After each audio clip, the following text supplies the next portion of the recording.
finished Seth Godin's book, The Dip, really short read, probably a couple hours in length, and the main topic inside his book is this leadership image of this dip. Here's your activity, here's your results, you get results here, and then the dip is here, and then the results are here. So the exponential results are this part, and then here's the dip, and here's where you start off. So you start here, and you go like this, and you come up, and you hit up there. Quitting strategically. Like, we have all these posters and all these inspirational things that say never quit. Well, actually, that's not really realistic, because never quitting doesn't allow you to refocus your efforts in something else that could reap more benefits for yourself. Just about everything you learn in school about life is wrong, but the wrongest thing might very well be this: being well-rounded is the secret to success. And he's right, you can't do everything, and if you try to do everything and you never quit things, then you never really reap the true benefits of something you might have an edge in, some sort of talent or some sort of skill you develop. What's your edge? What excites you so much that you could develop and get through the dip? Quit the wrong stuff, stick with the right stuff, have guts to do one or the other in the world that you want to create. I was thinking about this at the career panel I was at, New York State FCCLA. I did the career panel. I talked about your library of people, like the people in your market, in your industry that you want to connect with, the best in the world to help you do what you do that are best for your world.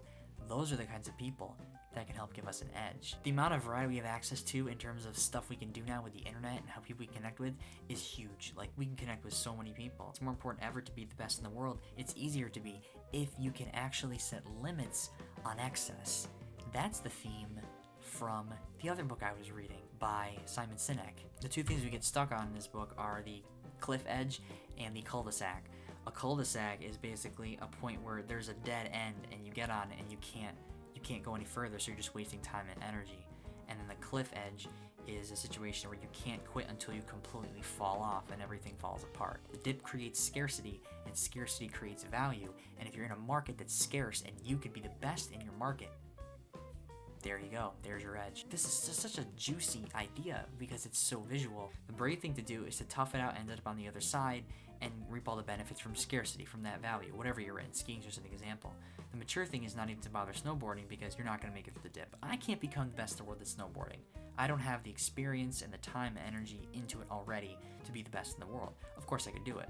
But the really hard thing not to do is to start, give it your best, and waste a lot of time and money and quit right in the middle of the dip before you reap the best rewards. I just love when books connect ideas. When you have so many choices, it's overwhelming that you sort of get scared and you panic and you pick the most popular thing or the best thing or the cheapest thing instead of what's going to give you the edge. But I guess I want to know, like, what's your edge? I know a lot of people do online video on YouTube. That was their edge when it first came out.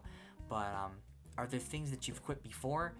Winners never quit? Is that a phrase for you? Do you think strategic quitting in the long term? Of course, don't do a billion things and never get one thing good, and don't be a serial quitter and quit everything that happens, right? There has to be some moderation, some vice or virtue between the vices. Is there something you do that's extremely, extremely difficult that gives you an advantage at what you do because of its difficulty, because people can't get through it? A difficult system with difficult obstacles wants you to quit because it's difficult. This is what excites me about the power of leadership images and being able to use images and stories to condense ideas in order to give people a broader perspective of the context of how things work. Instead of the advice never quit, you should never quit something with great long-term potential just because you can't deal with the stress of the moment. Influencing a person is like scaling a wall. Influencing a market and a crowd is like climbing a hill. Because if you have a supportive network and library of people in your marketplace, when you influence them, it builds momentum and people talk to each other, and then you're connected to all these people and you have all these opportunities in your marketplace to sustain it. That's an amazing difference. Like cul-de-sac or cliff edge in a job, you can quit and find a new marketplace or find a new job in your marketplace, right? Instead of trying to find quick success by jumping into different marketplaces. The last part this is another amazing leadership image analogy I'm gonna explain here, because Seth Godin is great at this, using images for ideas. Here's the inverted U-curve for you. It's called picking your dip. It's called soft tires. Consider a bicycle, right? A bicycle tire. The first 10 pounds of pressure in a completely flat tire do nothing to the tire. It doesn't help. But the extra 10 pounds will cause the tire to burst. So you can see this curve forming. It's the last 10 pounds that get it full to fully pay off.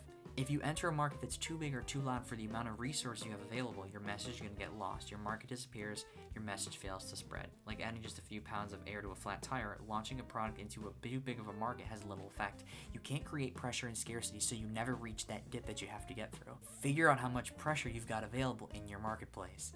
Then pick your tire. Not too big, not too small. Wait.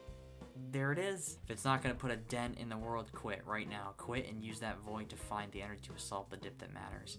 Go ahead, make something happen. Now I recognize this in myself. I recognize that I do a lot of different things, and I recognize that I'm assaulting a bunch of different dips all at the same time in an effort to probably identify a market, and I'm wasting time doing that.